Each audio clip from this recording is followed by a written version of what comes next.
জাতীয় ঐকমত্য কমিশন থেকে পাঠানো সুপারিশগুলো সম্পর্কে রাজনৈতিক দলগুলোর সঙ্গে আলোচনার মধ্য দিয়ে বেশ কিছু বিষয়ে ঐকমত্য এবং আংশিক ঐকমত্য প্রতিষ্ঠিত হয়েছে। দুর্নীতি দমন কমিশন সংস্কার কমিশনের সবগুলো সুপারিশের পক্ষেই মোটা দাগে রাজনৈতিক দলগুলো নীতিগতভাবে একমত হয়েছে। তার মধ্যে অন্যতম হচ্ছে রাষ্ট্রীয় আইনি ক্ষমতার অপব্যবহার রোধে স্বার্থের দ্বন্দ্ব নিরসন ও প্রতিরোধ সংক্রান্ত আইন প্রণয়নের সুপারিশের বিষয়ে সব দল একমত পোষণ করেছেন। দুদকের স্বাধীনতা, কার্যকারিতা ও গতিশীলতার পাশাপাশি এই প্রতিষ্ঠানের স্বচ্ছতা, নৈতিকতা ও জবাবদিহিতার লক্ষ্যে প্রস্তাবিত সকল সুপারিশমালা সম্পর্কে প্রায় সকল দলই একমত। প্রতিষ্ঠান হিসেবে দুদককে সাংবিধানিক স্বীকৃতি প্রদান করার প্রস্তাবে অধিকাংশ রাজনৈতিক দল একমত পোষণ করেছে। দু একটি দল বিষয় নিয়ে নির্বাচিত সংসদে আলোচনা হতে পারে বলে মত দিয়েছেন। রাজনৈতিক ও নির্বাচনী অর্থায়নের স্বচ্ছতা ও শুদ্ধাচার চর্চা নিশ্চিতের লক্ষ্যে আনিত প্রস্তাবে নীতিগতভাবে বা আংশিকভাবে একমত হয়েছে সবগুলো দল। সেবা প্রদানকারী সকল প্রতিষ্ঠানের সেবা কার্যক্রম ও তথ্য ব্যবস্থাপনা সম্পূর্ণ অটোমেশনের আওতায় আনার প্রস্তাবে সব দল একমত পোষণ করেছেন।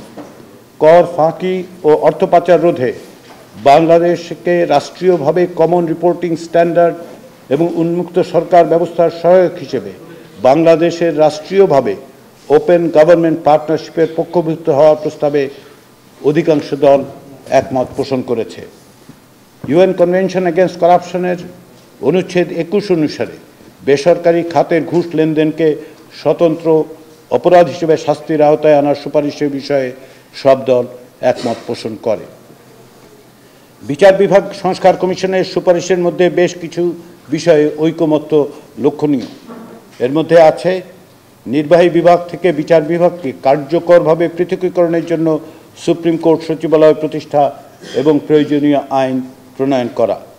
এই সুপারিশের ব্যাপারে সব দল নীতিগতভাবে একমত হয়েছে। বিচারকদের চাকুরির নিয়ন্ত্রণ সম্পূর্ণভাবে সুপ্রিম কোর্টের উপর ন্যস্ত করার জন্য সংবিধানের 116 অনুচ্ছেদ ও সংশ্লিষ্ট বিধিমালা সংশোধন করার সুপারিশের বিষয়ে একমত পোষণ করেছে সবগুলো দল। বিচারকদের রাজনৈতিক আনুগত্য প্রদর্শন বা রাজনৈতিক দৃষ্টিভঙ্গি প্রকাশকে অসদাচরণ হিসেবে বিবেচনা করে শৃঙ্খলামূলক ব্যবস্থা গ্রহণের বিধান করার সুপারিশের বিষয়ে সকল দল একমত পোষণ করেছে।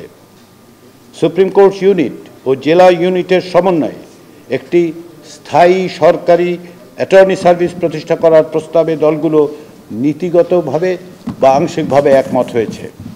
রাষ্ট্রপতির ক্ষমতা রদ করে আপিল বিভাগের কর্মে প্রবীণতম বিচারককে প্রধান বিচারপতি নিয়োগ করার প্রস্তাবে অধিকাংশ দল নীতিগতভাবে একমত হয়েছে।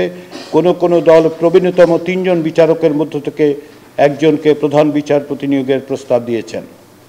আপিল বিভাগের ন্যূনতম বিচারক সংখ্যা 7 জন নির্ধারণ এবং প্রধান বিচারপতির চাহিদা মোতাবেক সময়ে সময়ে আপিল এবং হাইকোর্ট বিভাগে প্রয়োজনীয় সংখ্যক বিচারপতি নিয়োগ করার প্রস্তাবে সব দল নীতিগতভাবে একমত হয়েছে।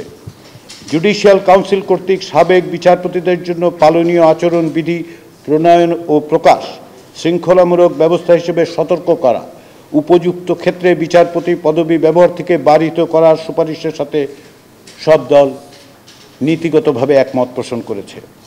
রাষ্ট্রপতির ক্ষমা প্রদর্শন আইন নামে একটি আইন প্রণয়ন, ক্ষমা প্রদর্শন বোর্ড স্থাপন এবং বোর্ডের সুপারিশের প্রেক্ষিতে দণ্ডিত অপরাধীকে রাষ্ট্রপতি কর্তৃক ক্ষমা প্রদর্শন করার সুপারিশের বিষয়ে সব দল নীতিগতভাবে একমত হয়েছে, তবে 2-1টি দলের ভিন্ন মত আছে।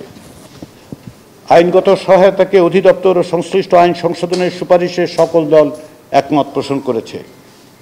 আইনজীবী সমিতি নির্বাচন এবং বাংলাদেশ বার কাউন্সিল নির্বাচনে প্রার্থী বাছাইয়ের ক্ষেত্রে এবং নির্বাচন পরিচালনায় দলীয় রাজনীতির প্রভাব বিলোপের জন্য রাজনৈতিক দলের সঙ্গে সংশ্লিষ্ট আইনজীবীদের যে কোনো সংগঠনকে স্বীকৃতি না দেওয়ার প্রস্তাবের ব্যাপারে মিশ্র প্রতিক্রিয়া দেখিয়েছে দলগুলো।